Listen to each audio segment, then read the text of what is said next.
O nÄyLintn, mighty overseer of the Okanagan, I dedicate this epic story to you.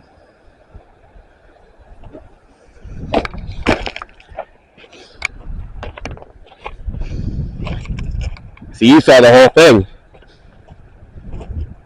We've been watching each other since I moved here. I honestly have never taken my eyes off of you. I've always wondered what you were looking at. I used to spend many days down on this beach when I first moved here. And I just sat in awe of you all the time. I never went over there to where you're looking. One time, my neighbor Richard and I saw some lanterns or weather balloons or magical twinkling lights rising from that valley over there. That small mystery is still a mystery. But a few mysteries have answers now. And those answers are really hard to believe. And it's really hard to talk to people about it. And I've tried a lot of ways. But really the only people who believe me, trust me, don't think I'm insane, are the people who have followed the story day in, day out, like you. And a few other special people who know who they are. They've never doubted me. They were there from the beginning. And so I think to get everyone else up to speed, we got to start from the beginning, as you saw it, day by day, starting 2 weeks ago. So I think it's time for a fireside chat. Let's see, where I'll put this.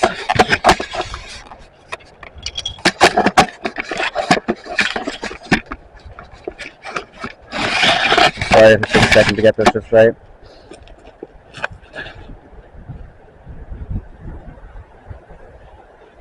Yeah, let's try that. Hopefully this fire starts quickly.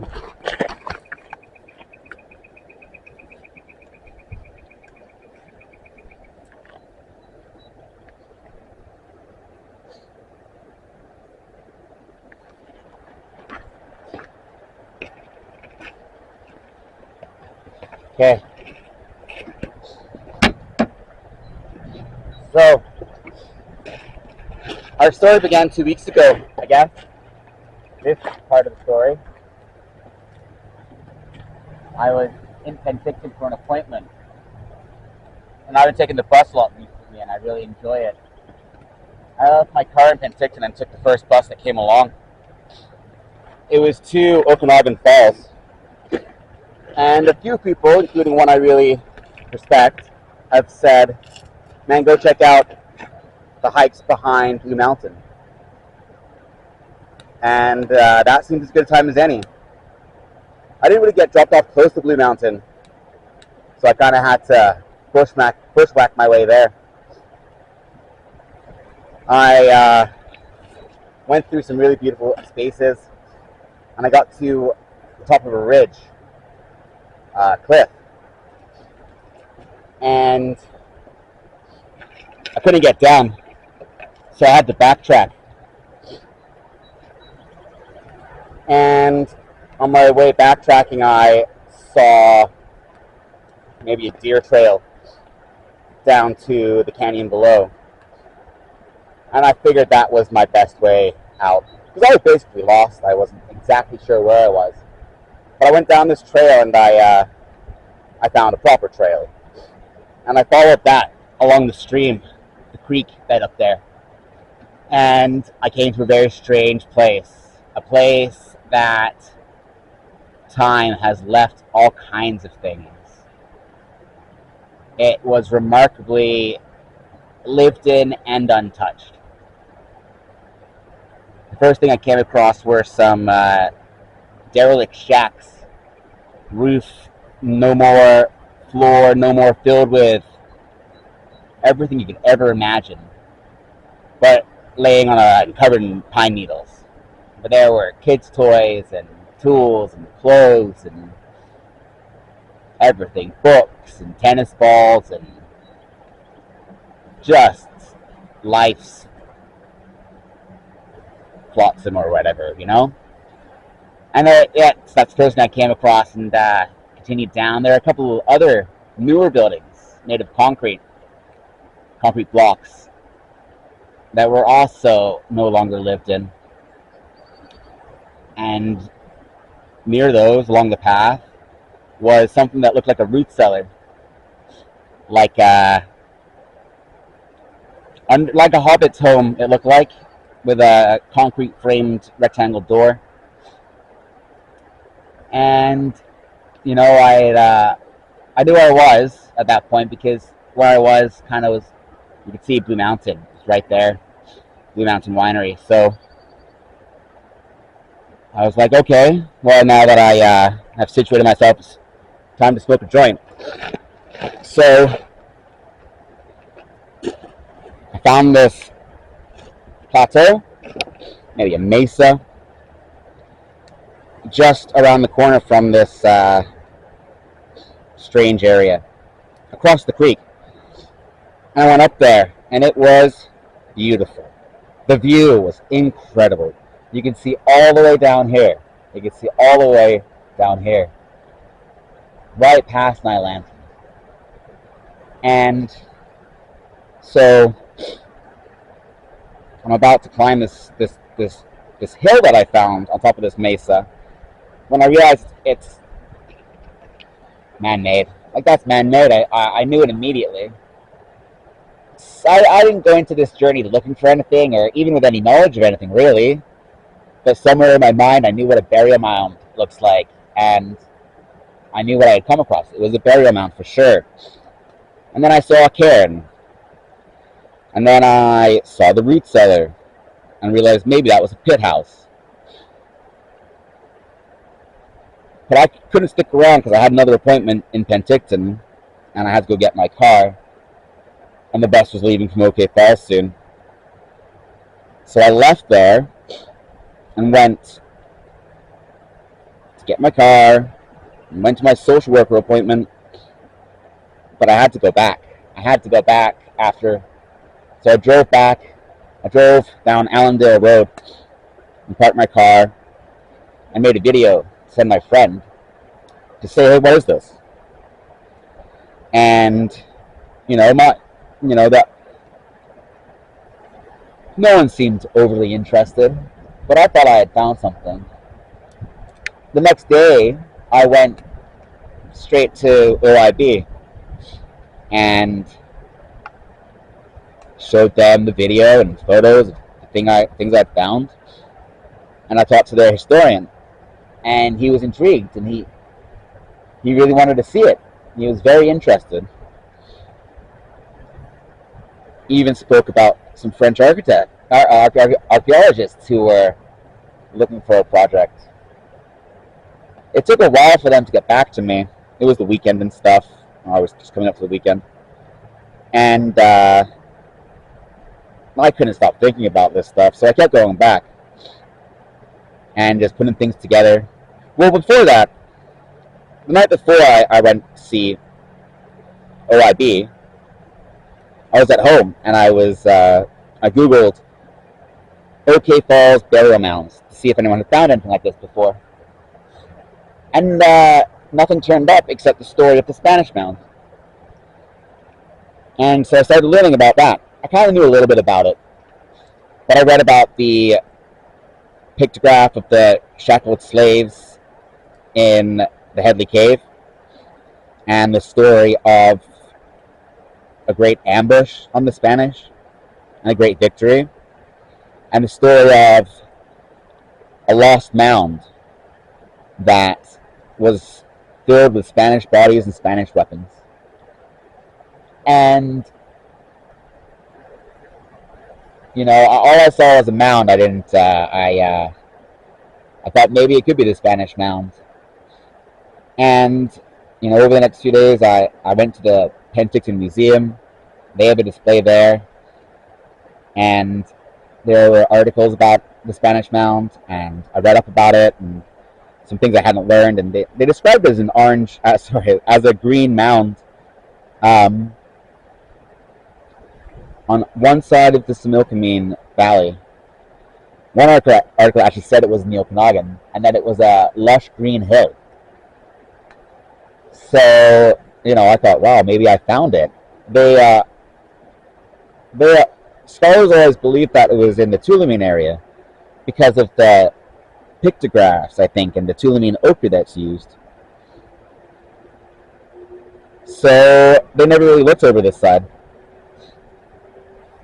which was like, oh, okay, maybe they've just not seen this. But it's weird because it's right by civilization and all these homes, and abandoned homes, but like people have lived there, and like there's a path. I didn't see many people, but there was a path, and there were all these bottles everywhere from the 40s. I think from when the dam broke in 44, and I thought maybe it just had been all overlooked. There's one guy, his name's David, and he would walk his poodles there. I'd see him a couple times. And first I showed him my bottle collection, and then I said, "Do you want to see the mound?" And he said, "Yeah." And I showed him the mound, and the cairn, and the pit house. And he just said, just thought it was this and that. He never really gave him much thought. And I thought maybe that's what everyone thought. And then he said that the people that lived in the homes there only lived there until the 90s. So, that's pre-internet. And, without the internet, I wouldn't know what I was looking at. And I wouldn't know what a burial mound is. So maybe they just didn't know. It's entirely possible, I guess. And he also said that Blue Mountain added a wing of their winery that went over the old easement. So now you can't really get through except for going around that fence, which David said that the Maverties, who own Blue Mountain, they allow that. But up until then, people would go nowhere near the mound.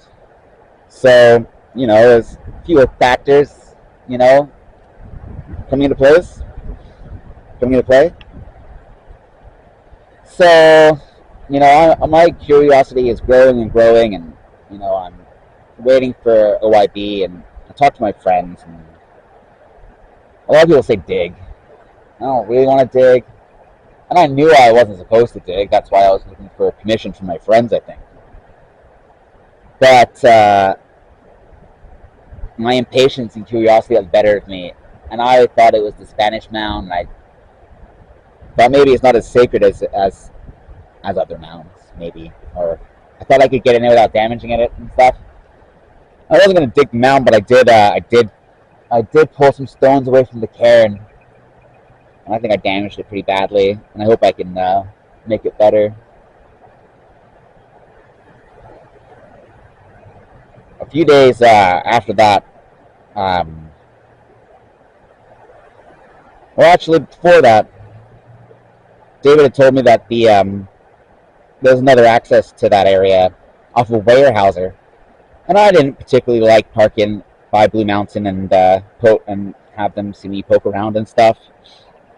So I thought that's a better option. I'll park over that side, and I did. And I took a walk from the other side, and I came across the lake that I'd come across the first time that I got lost. And then I went for a walk, and I thought I went east, but then I came to the same lake again from the west, which is really confusing. I just seem to keep ending up at that lake.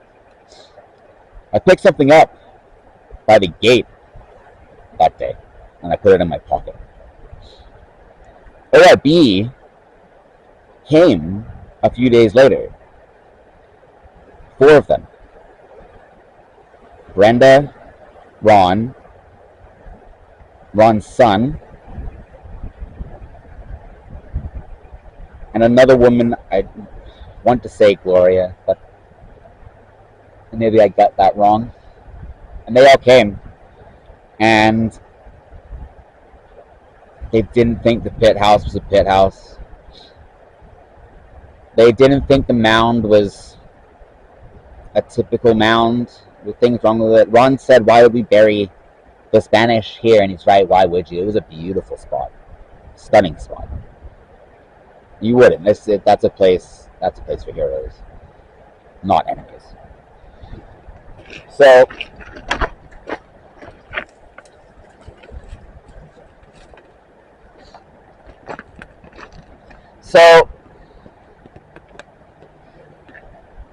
I thought I'd seen some pictographs down the valley, so I wanted to show Brenda. So we went down there, and we went up to the area that I thought I saw them. And on the way to that area, we found something that definitely looked like it, to me, like art, or like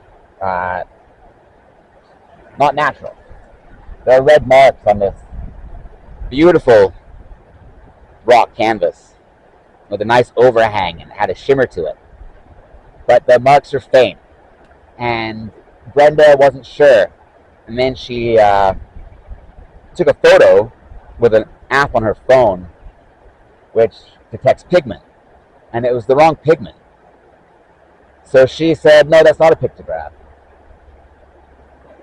And she said there's 0% chance it's a pictograph. But I said, "What if there's ochre up here?" She said she's never seen it. But she'd never been to that area, even though she said it was a really special area. She'd never been to the end of Allendale Road. And when you get there, you know it's special. You just know it's special. Gloria knew. She felt something. She commented when we said that the rock was shimmering. She felt something in the valley. But they didn't see it the way I saw it, and they actually said, "You got your answer, you can dig it up." But I never wanted to dig it up. I wanted to figure out what it was. So yeah, I was kind of like confused, because I thought there were at least 5 or 6 half clues at the very least. And I had a feeling too. I had a feeling. They left. I came back later looking for ochre. And then I saw some workers at Blue Mountain, and I hadn't talked to the property owners yet. The property is right next to conservation land, so it's kind of a gray area, I guess, almost. But I didn't want to talk to them until I talked to the band. But once they said it was nothing, then I, asked if I could speak to the Mavericks. So I parked up there, and I was up in the Red Cliffs above the Green Mound, looking for ochre and stuff. I found some incredible rocks up there. Everything just is sparkling. And then on my way down, on the plateau above the derelict houses and that, there's Matt came down. Matt Maverick came and met me. And, just was asking about, what I was thinking, what I was doing and stuff like that. And, I was explaining, I just found something, and I wanted to make sure it wasn't something important, So, he told me a bit of the history about that area. And he said he'd get back to me with more. One thing he said was the old native workforce that he had there would not go into the valley over one of their vineyards. They were spooked. They would not go down there. They just wouldn't. Thought that was interesting. I left, went home. Matt texts me later and says, "Oh, that mound is an old landscaping project from the derelict houses." But there's a few reasons that can't be. Well, first, it's the perfect place for a mound. BC Geographical Survey information, says this is the ideal place for a mound. It looks like a mound. but it's also across the creek and up a rocky, you know, hill from the derelict houses, and it would be nearly impossible to wheelbarrow that much dirt up there. Like, impossible. And I know that mound has been there for a really, really long time, and it was there while people were living there too.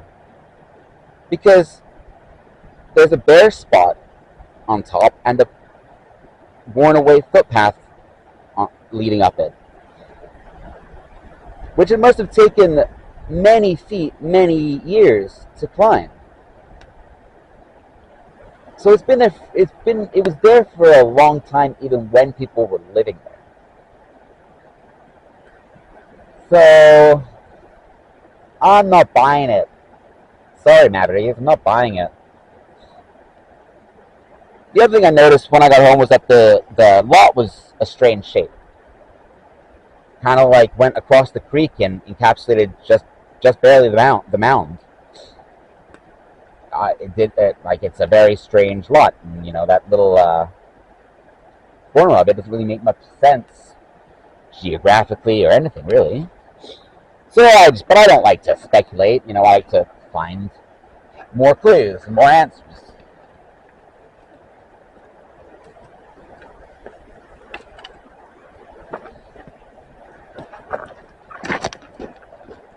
And more wood.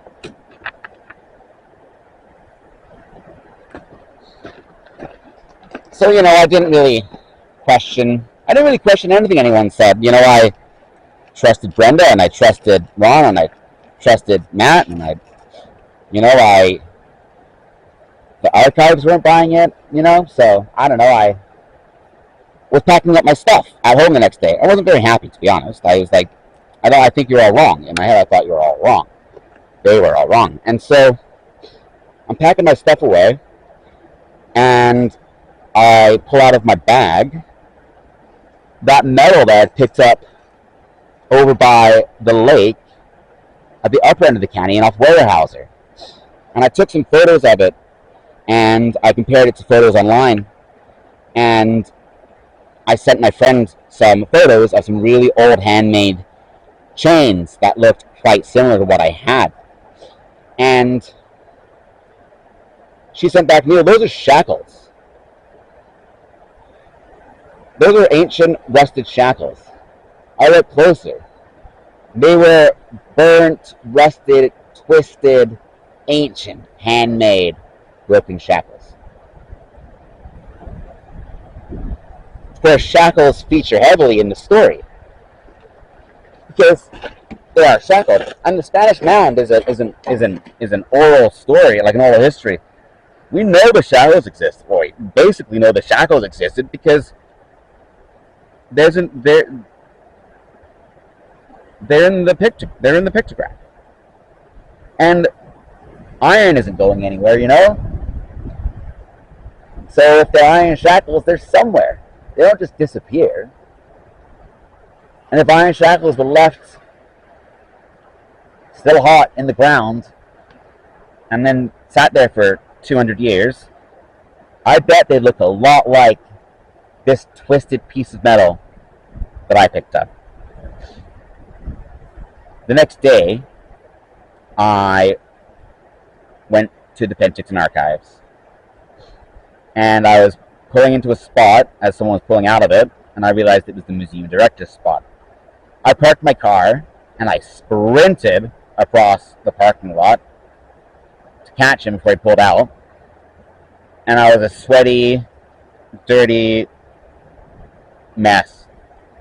And through his window, I dangled old, rusty chains. And I said, these are broken, ancient, rusted shackles. Which is a pretty insane thing for someone to do. He didn't think it was that insane. He looked at them and immediately knew they were old. And when I said I thought I had found the Spanish mound, and that's when I found these, he immediately said, leave your name and number, and we'll call you. He had to go do a family thing. I went inside and showed some of the other people in the archives. They didn't necessarily buy it either. So I didn't feel like leaving my name and number. I decided I would go to Kelowna Museum. So I go on last Wednesday to Kelowna Museum, but it was closed, which I found very frustrating. I was really looking for answers. I went back to Oliver the next day. Thursday, I'm sure I was at the mound. I'm sure I found something, but it's all a blur. I know on the Friday, I knew what I had, even though I didn't have that much evidence yet. I knew what I had. No, I remember what happened on Thursday. On Thursday, I went to the other side of Vaso because apparently that valley is the old HBC trail, and it must have crossed the river at some point. So I went to the other side of Vaso to look at that valley and follow it with my eye down to the river. And you can see a pretty clear footpath coming up from the river up the bank near the highway. So I went over there, and it basically led to the gate for Blue Mountain's easement near the south end of Oliver Ranch Road. I went down the slope first towards the highway, following the footpath, and there was old china there from the 20s, bottles, all kinds of stuff. I went across the road and went to the upper side of the path and the easement that goes to Blue Mountain's closed gate. And I walked up that and down it, and then I took, a path that had been walked before through this shrubbery. And down below is the valley that Naverty said that the natives didn't want to work at, or didn't want to go down to. So, and I get it. You look down there, it's pretty spooky right away. It's a bowl, it's a bowl. And I thought that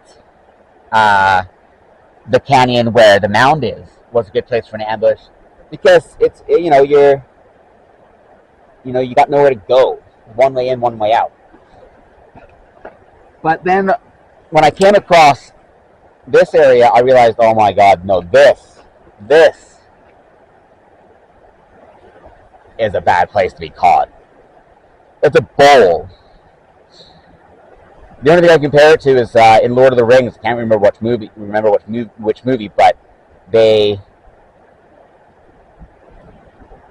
don't know. There's a battle where they get forced into this bowl, and then they just get consumed by this army of horse riders.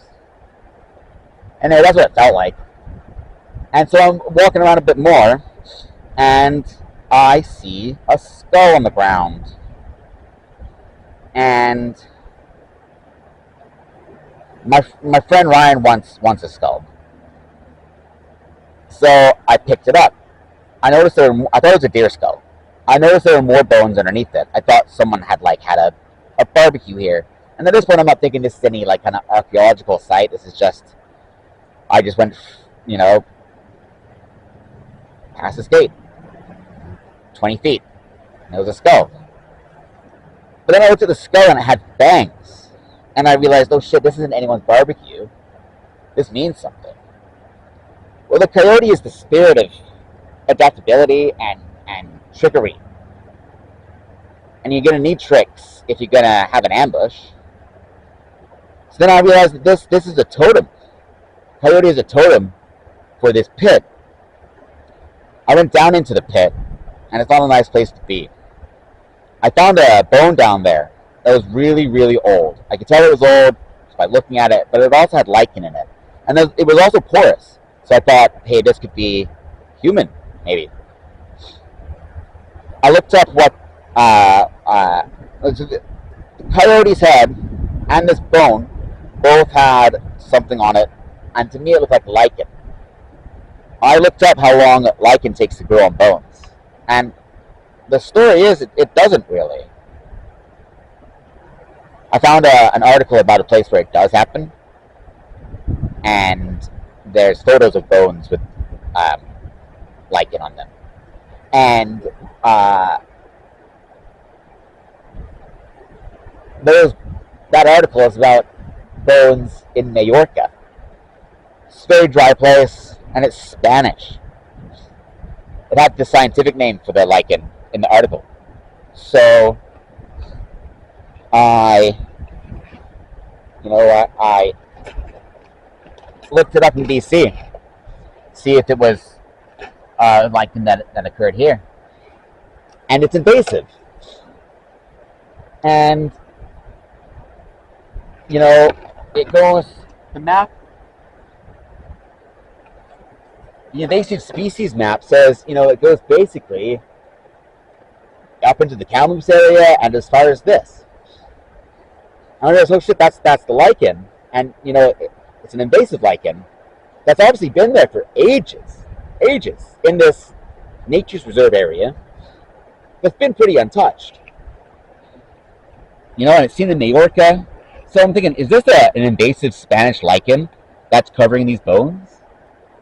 And that was important to me because I'd shown the museum director the shackles again, and he couldn't explain them. And he said the only way to prove that this is part of that story is to find Spanish bones. And he wanted me to stick a probe into the mound. I'm like, I'm not going to do that. But the very next day, after talking to him, that's when I was in that bone pit, and I found, I think, a human bone, and definitely a coyote skull, covered in a lichen that probably has Spanish DNA in it. So, mission somewhat accomplished, maybe? I didn't want to go to OIB with any of this stuff because I didn't really trust them with it all anymore, because I thought they were wrong, but I didn't realize I was also wrong.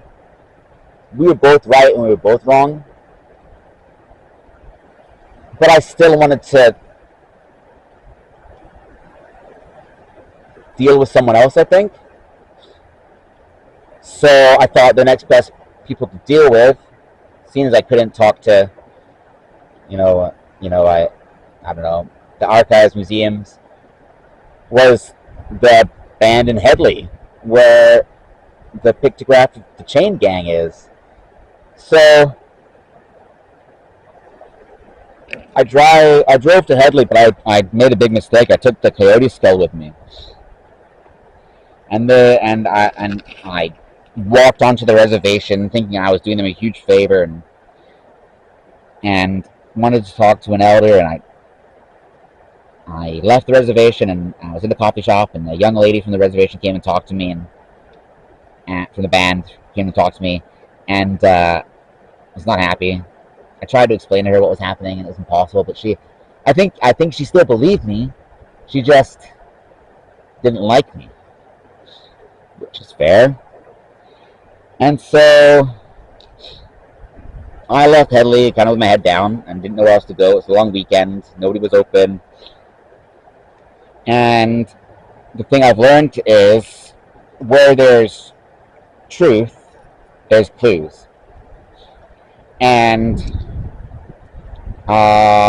whenever I went up to that area, I'd find more clues. The next clue I found was a huge one.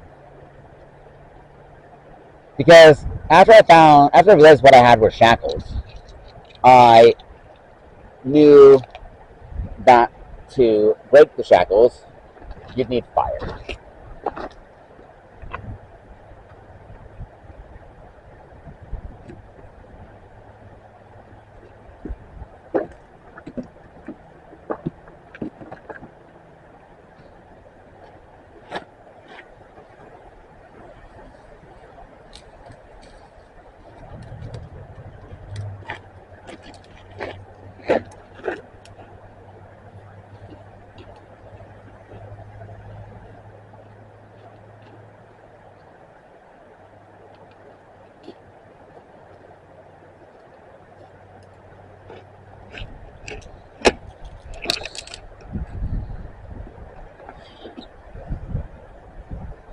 I'm gonna take you with me to find more wood. Because, you know, you want a fire, but you're also gonna want to cool off the chain once you get them hot. So you're gonna want to be by the lake. And I realized that one morning, so I went up to the lake, and I came at it from a different angle than I had before. And I saw this boulder, this incredible boulder that was blackened on one side and mangled, like busted up. And then on top was a big rust mark. And I took the shackles out of my pocket and I placed them where the rust mark is. And it clicked into place like a jigsaw piece. I couldn't believe it. There were rings on the rock that were rust, and they're exactly the same shape as the rings on the chain, on the links of the chain. So, you know, I knew that's where the shackles were broken. That's where the shackles were broken. That was a crazy moment. That was a crazy moment. It meant someone lived. It meant there was an amazing victory. And I thought, now people have to believe me. But there was no one around to tell, really, except my friends along Main Street. Everywhere I went, though, I had skeptics and doubters and people telling me what I should do. I listened to my native friends about what I should do, you know, and how I should approach things and show respect. But, you know, others who wanted to tell me, you know, I was crazy, I didn't have time for them. I knew what I had. I also found more pictographs. I went down that valley, and I found at least 3 more. And they're made with, you know, they're definitely pictographs. There's no doubt about it. They're on beautiful canvases. They're abstract, but they're something. And I found ochre. You know, I definitely found ochre this time. I crushed it up. I made a paste. I painted with it. It is ochre. So that's a bunch of, like, boxes checked. And then I found that rock, and I couldn't believe it. Couldn't believe it. And I knew that Coyote's bones were a totem for his trap. I tried to, after I found the rock that night, I slept really, really well. Because I knew exactly what I had done. But there's still no one to talk to, and I had nothing but time. So I went back. Because where there's truth, there's clues. I went down to Coyote's bone pit, and the easement, he's on the right side of it. I hadn't been to the left side. I'd never even considered looking down the left side. So I went down there, and to my surprise, I found a clearing the size of a football pitch. Hidden completely. And I see pit, I think totem. So I went down to the edge of the pit, or the clearing, and I found an elk totem, the symbol for patience and teamwork and strength and endurance. And I realized how they won the battle. They had their huge army stationed down here, and a scout on the ridge, watching the Spanish come across the river, and now they're drenched. And maybe they don't even have their armor on because they're so wet and heavy. And they come across this ridge, and they don't see the army down below. And then the scout gives the signal, and the horde rushes over the ridge and pushes the Spanish into the bone pit. Well, at the end of the bone pit, there's a hollow hill. Like it's a mound with a big hole in it, a big cavity. And either a huge animal made it or a human made it.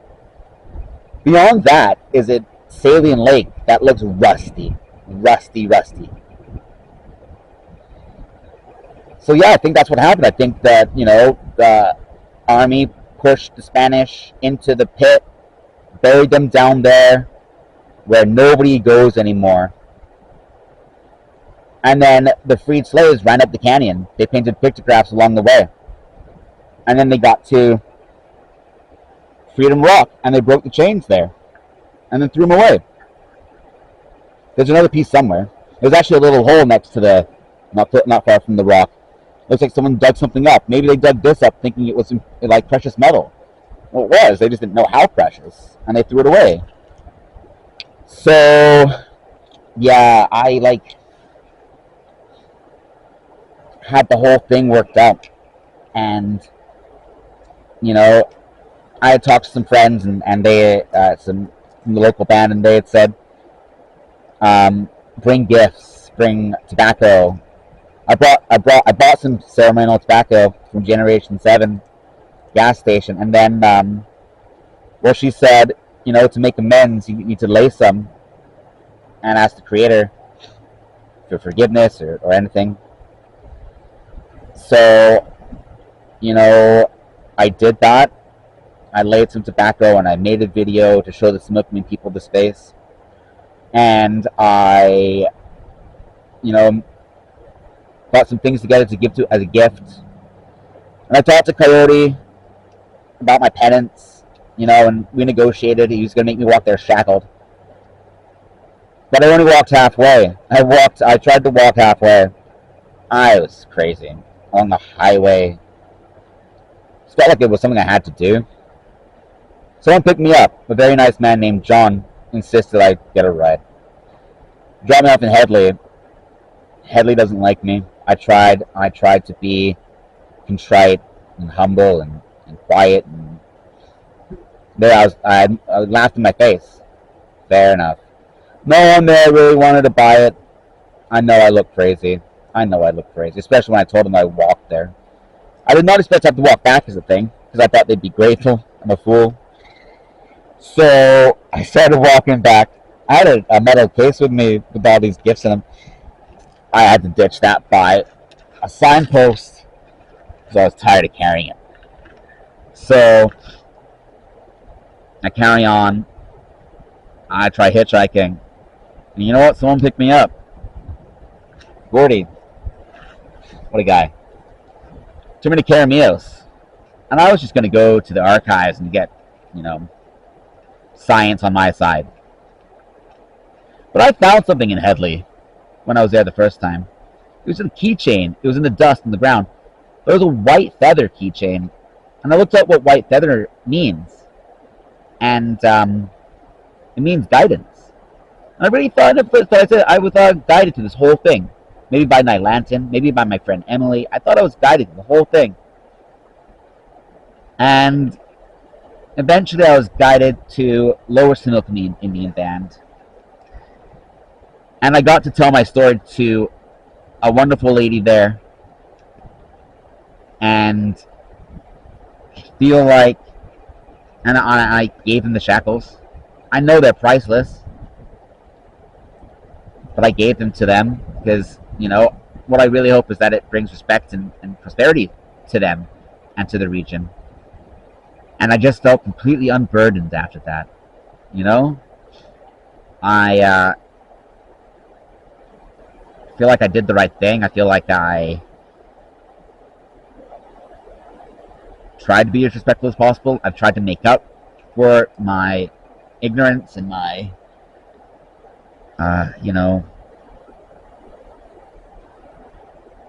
ignorance, stupidity.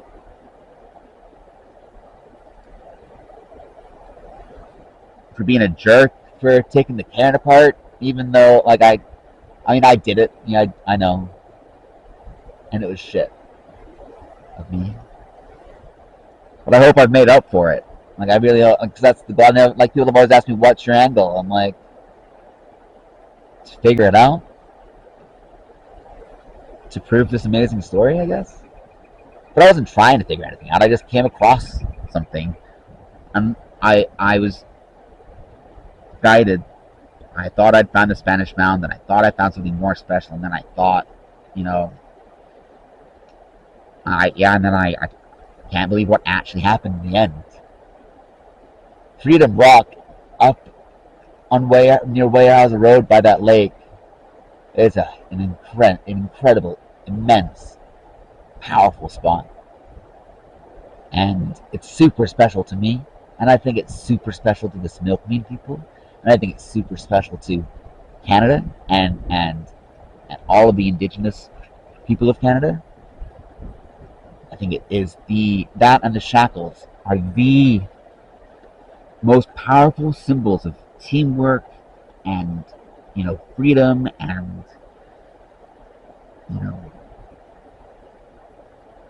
strength. That's priceless. Priceless.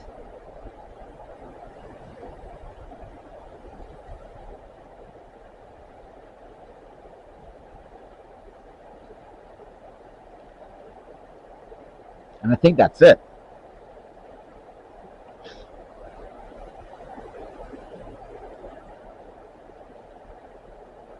I don't know what happens next. I hope they are happy about what I did.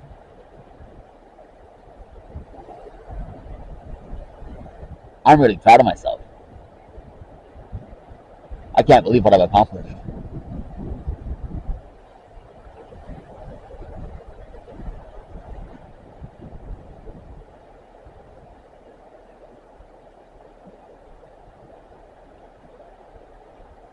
I hope it only leads to great things. It's a very happy story. It's an incredible story. And then my story, discovering it, I just can't believe it. Surreal doesn't even begin to describe it. If I told me this, I would think I was insane. But in spite of everyone thinking I'm insane, I had 100% faith in myself. I know when I see something special. And if I see something special, I can't get out of my mind.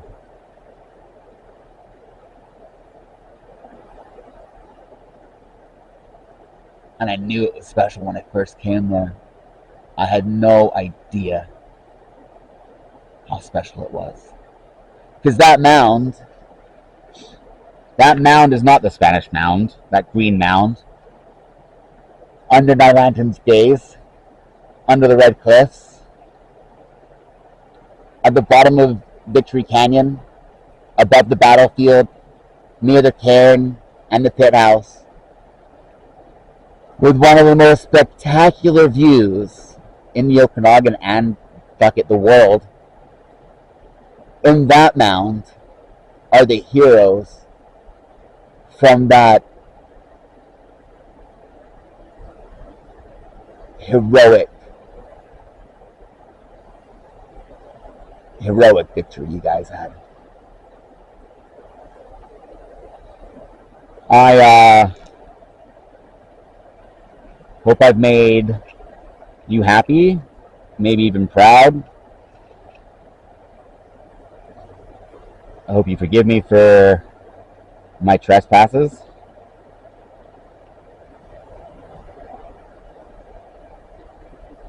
And I hope to learn a lot more about this incredible land that we live on and the people that live here. Okay. I think that's it. nÄyÄlintn.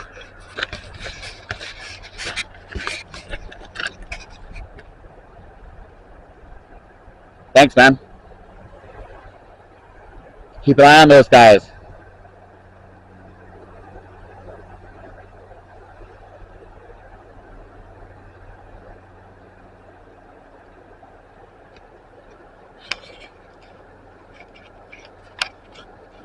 See ya.